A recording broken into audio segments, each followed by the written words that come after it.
dublado pelo canal Só Pregações Dubladas, traduzido pelo canal O Espírito e a Noiva Dizem Vem. Qual é a sua visão? Sermão pregado por Leonard Ravenhill aos 87 anos em seu último culto na Calvary Commission, em 14 de setembro de 1994. Infelizmente o sermão não foi gravado, foi feito apenas este registro escrito.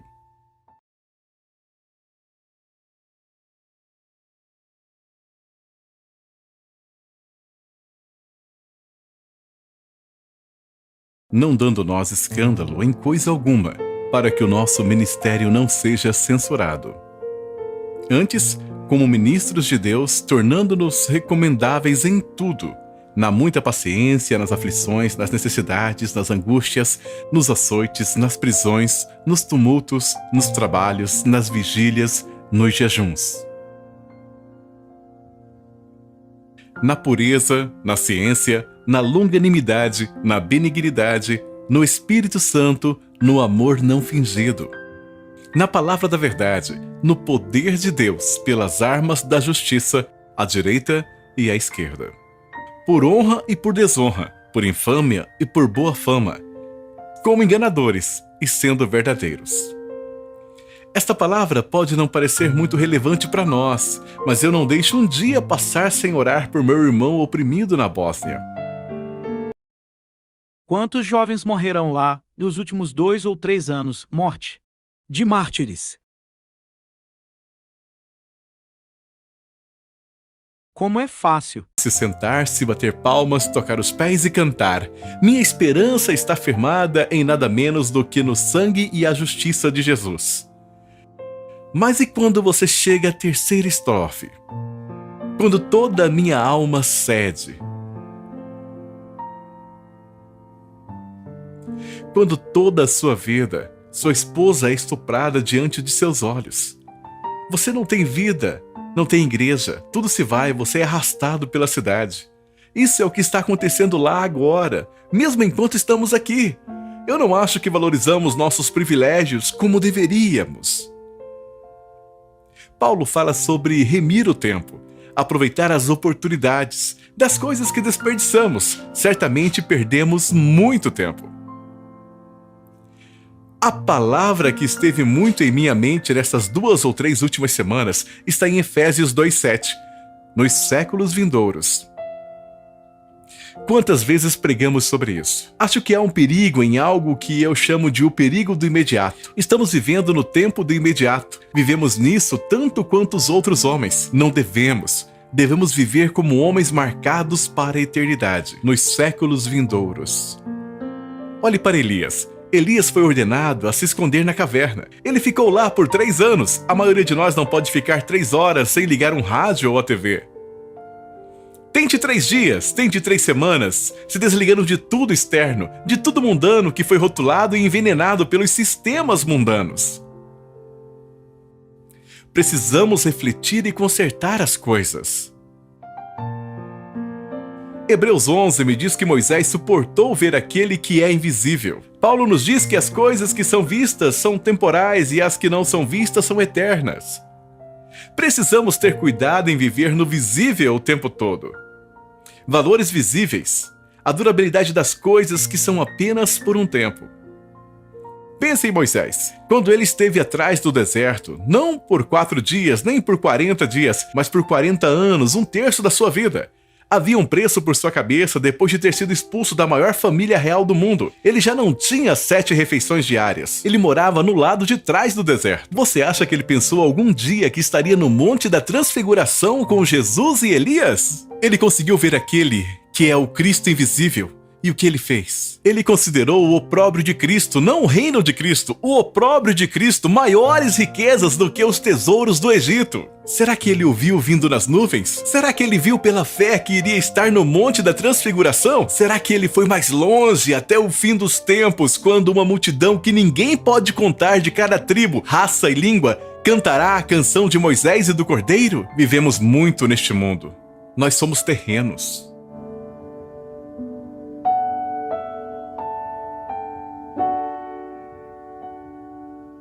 Quantos de nós conhecemos alguém que está consciente da eternidade? O que a América precisa é alguém que passará por todas as igrejas do país e pregará por uma semana sobre a eternidade, que pregará um dia sobre o tribunal de Cristo, um dia sobre o julgamento dos crentes e um dia sobre as bodas do Cordeiro. Mais uma vez, eu já lhes disse antes, eu não quero só ir para o céu, quero ir para as bodas do Cordeiro. Eu não quero apenas ir para as bodas, eu quero fazer parte da noiva.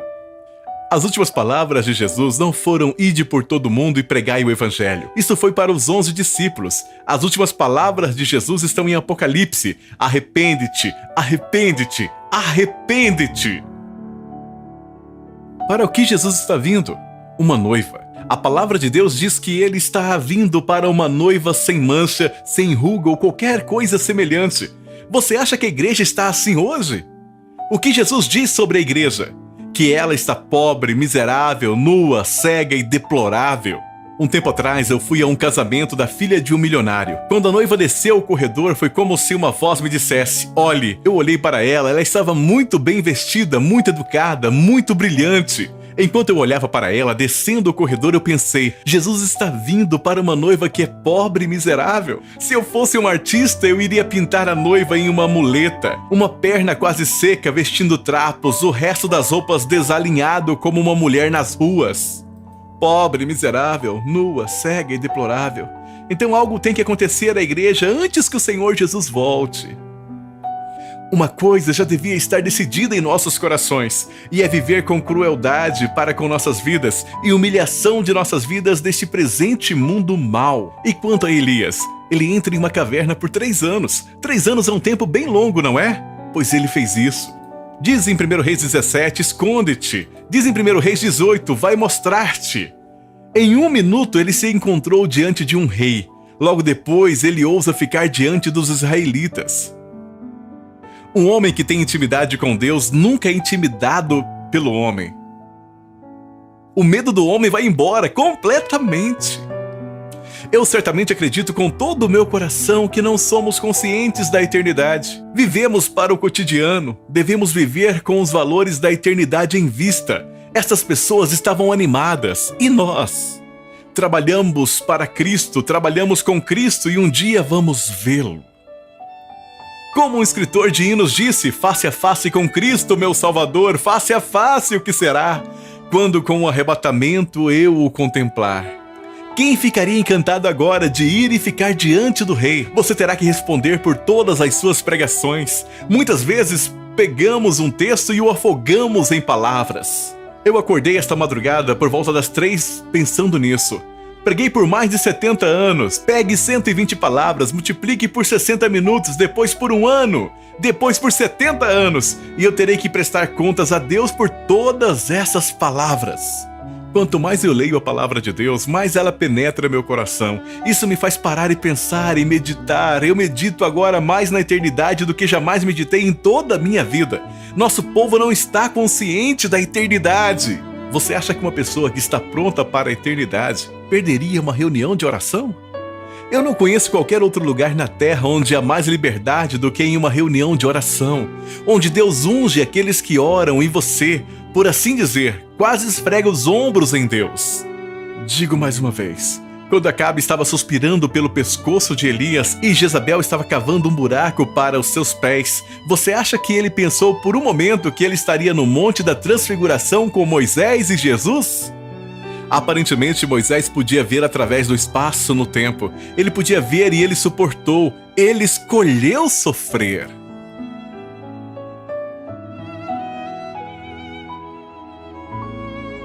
Imagine que você tivesse 20 ou 30 anos na Bósnia ou em um desses países hoje. Você não teria uma casa para ir para casa. Alguns desses jovens hoje entram em meu escritório e dizem: estes são dias maravilhosos para se estar vivo. Claro que são. Você sai de uma casa com ar-condicionado, entra num carro com ar-condicionado, vai para uma igreja com ar-condicionado, onde você recolhe uma copiosa oferta e vai para casa para se alegrar no Senhor. E aqueles que não recebem nada?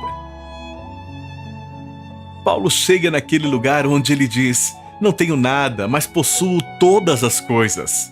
Paulo passa por todo tipo de limpeza. Ele não encerrou em Romanos 7, o pecado que habita em mim. Ele terminou em Gálatas 2:20.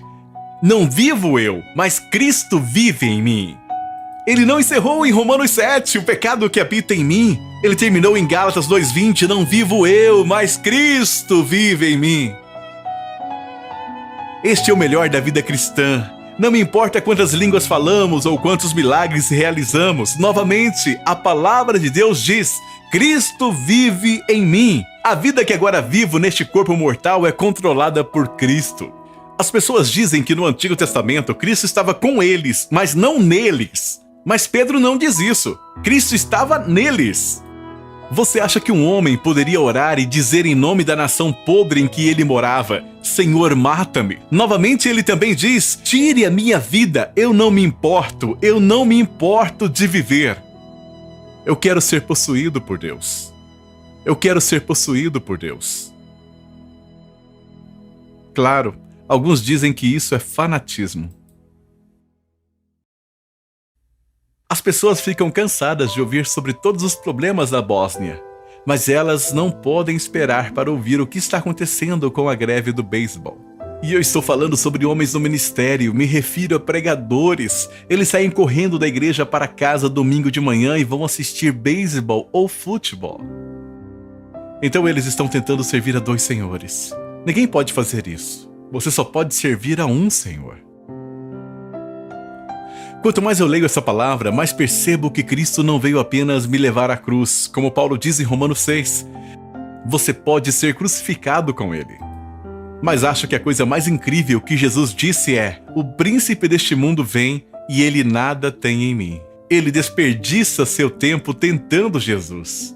Ele passou por 40 dias de tentações e provações implacáveis. Depois disso, ele foi removido da sinagoga e depois disso, ele está sendo apagado o tempo todo. Ele nasceu fora, nós cantamos. Jesus nasceu em uma manjedoura. Ele foi enterrado fora, porque ele contaminaria a cidade se o enterrássemos dentro. E ele ainda está fora da igreja. Isso não é incrível? No livro de Apocalipse, Jesus ainda está fora da igreja e batendo na porta, tentando entrar. Para quantas igrejas ele teria que dizer isso hoje? Devemos permitir que Deus esteja no controle total de nós, sem ambições próprias, sem qualquer preocupação senão glorificar o Pai. Não resta mais tempo. Como eu disse na noite passada, crentes, nós não estamos nos últimos dias, estamos no último dos últimos dias. Em Hebreus 1 diz: Deus, que em diversas ocasiões e em vários modos falou, tem nesses últimos dias falado por seu Filho. Isso foi há 2000 anos. Quanto à leitura do livro de Apocalipse, fala de coisas que logo passarão. O Dr. Tozer costumava me dizer com muita frequência que estamos no último capítulo de Apocalipse. Mais e mais e mais nós devemos ser a luz neste mundo de trevas. Talvez você não saiba o privilégio maravilhoso que é ser um exemplo para os jovens. Mostre a eles que você não está preso ao dinheiro, você não está preso às posições, você não está preso tentando ser o melhor pregador da sua denominação. Viva perto de Deus dia a dia. O Espírito dá testemunho. John Wesley pregou isso mais do que qualquer outra pessoa. Nunca ouvi ninguém pregar sobre Romanos 8,16. O Espírito dá testemunho com o nosso espírito. Nos Atos dos Apóstolos diz o mesmo. Somos testemunhas, assim como o Espírito Santo. Não precisamos de reconhecimento externos. Não precisamos de rótulos externos. Quando penso o que significa em Judas orar no Espírito Santo, significa mais do que apenas línguas. Significa que o Espírito Santo corre em mim. Se eu estiver cheio do Espírito Santo, o que aflige o Espírito Santo me entristecerá. Não se trata de alegria ou emoção. Os discípulos pediram ao Senhor: ensina-nos a pregar? Não! Eles ouviram o Sermão do Monte, o maior sermão já pregado, mas eles nunca disseram: Senhor, ensina-nos a pregar. Jesus cantou um hino e entrou no Getsêmani. Acho que ele cantava com frequência, mas eles nunca disseram: Senhor, ensina-nos a cantar. Eles nunca disseram: Senhor, ensina-nos a rir. Não, eles disseram: Senhor, ensina-nos a orar. Se eu pudesse voltar no tempo, acho que passaria mais tempo na palavra de Deus e entrando nas profundezas de vidas de homens como o Hyde de oração, John Nelson Hyde. Me falaram sobre um homem cujo amigo estava com um rádio de oração. Ele disse: eu estava na Índia para uma convenção e eu pedi pelo privilégio de orar com um rádio de oração. John Hyde disse: vou orar amanhã de manhã. Quando fui para orar, eram 9 da manhã. Então alguém bateu na porta e eu pensei: você acaba de começar a orar e alguém interrompe. Então houve outra batida na porta e eu não me movi. O rádio de oração não se moveu, então alguém abriu a porta e disse: são 15 para as 3, você vai pregar às 3. Eu estive de joelho de 9 da manhã às 3 da tarde, nem sabia para onde o tempo tinha ido. Foi uma experiência maravilhosa ouvir esse homem derramar seu coração em oração. Não estou dizendo que todos alcançam esse nível, mas acredito que a melhor coisa que podemos fazer é orar. Toda vez que oro, não quero que Deus me torne popular, não quero ter a maior igreja da cidade. Jesus nunca teve a igreja de crescimento mais rápido. Na verdade, a igreja dele diminuiu e diminuiu até um dia restarem apenas 11 e ele disse: vocês também vão embora? Eu não acho que devemos orar para que Deus tire as pessoas. O que estou dizendo é isso. Você deve se aproximar do coração de Deus. Eu confio que Deus lhe dará esse privilégio de ter trabalho árduo que muitas poucas pessoas tiveram. Paulo tinha isso. Eu acho que não passa um dia sem eu pensar em Paulo no trabalho de parto. Olhe para sua base teológica. Olhe para a Epístola dos Romanos. Olhe sua Epístola aos Efésios. E, no entanto, com tudo isso, ele ainda ansiava para chegar perto do coração de Deus. Pois eu até desejaria ser amaldiçoado, minha própria morte. Eu não acho que você tenha que morrer a morte de um mártir para ser um mártir. Você pode ser um sacrifício vivo. Você pode morrer para as vantagens, você pode morrer para as tentações, você pode morrer para os privilégios. Você pode morrer para todas aquelas coisas que não melhoram sua vida espiritual, que não somam a visão espiritual, que não se somam à compreensão espiritual. Quando Deus trabalha em mim, Ele é tão diferente do conceito teológico que eu tive um dia. Não viva no imediato. Lembre-se, Moisés viu Jesus à distância. Vejo que Jesus está vindo para governar a terra, não para morrer, não para ser empurrado, mas Ele está vindo para governar a terra. A palavra de Deus diz que pelo menos alguns irão reinar com Ele. Quem? Quem vai reinar com Ele? Os vencedores, vencendo a tentação, vencendo o mundo, vencendo nossos próprios desejos, sendo completamente controlados por Deus. Agradeço a Deus pelo que Ele fez na minha vida. Ele não parou e Ele não vai parar.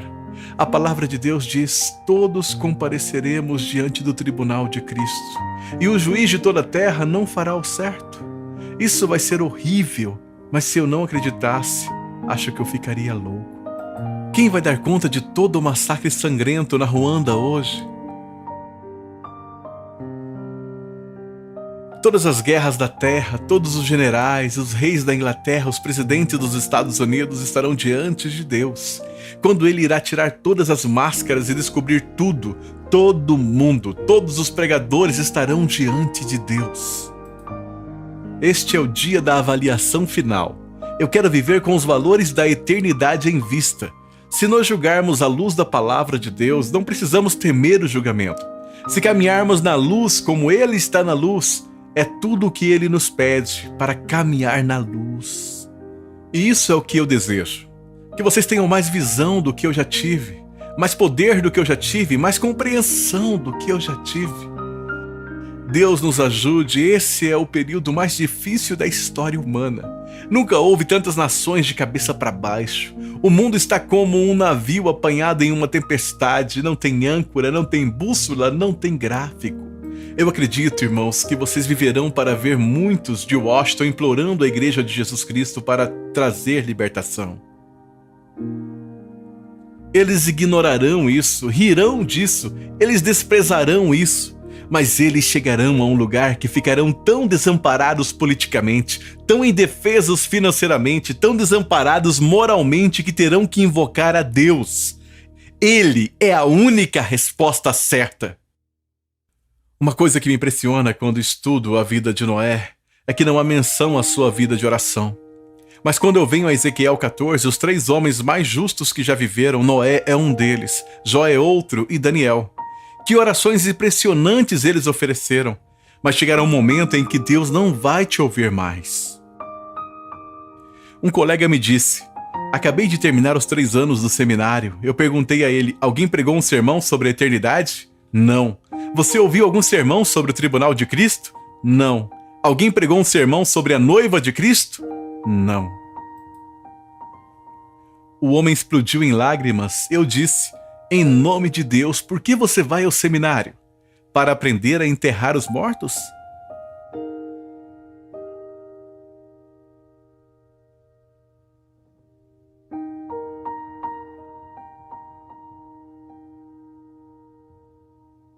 Há uma eternidade na nossa frente. Há um mundo que agora está em mais rebelião do que nunca.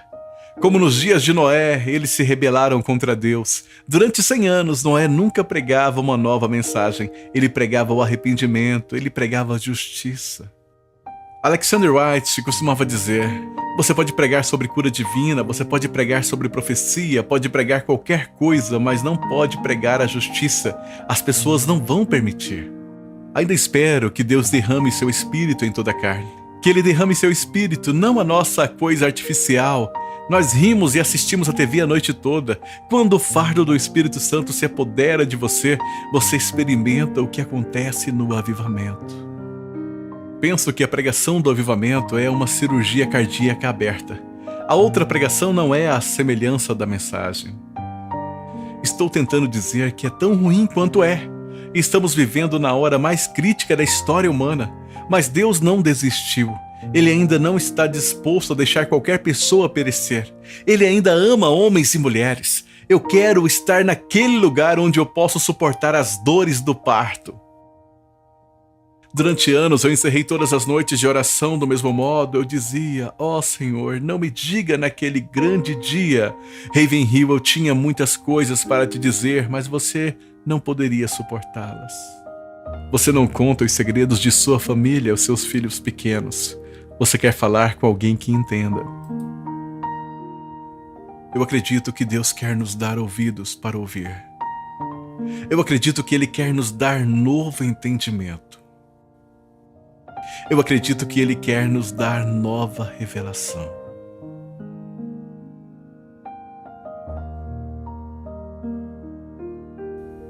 Leonard Ravenhill. Louvado seja o nome do Senhor. Qual é a sua visão? Qual é a sua visão? Bendito seja o nome do Senhor. Obrigado.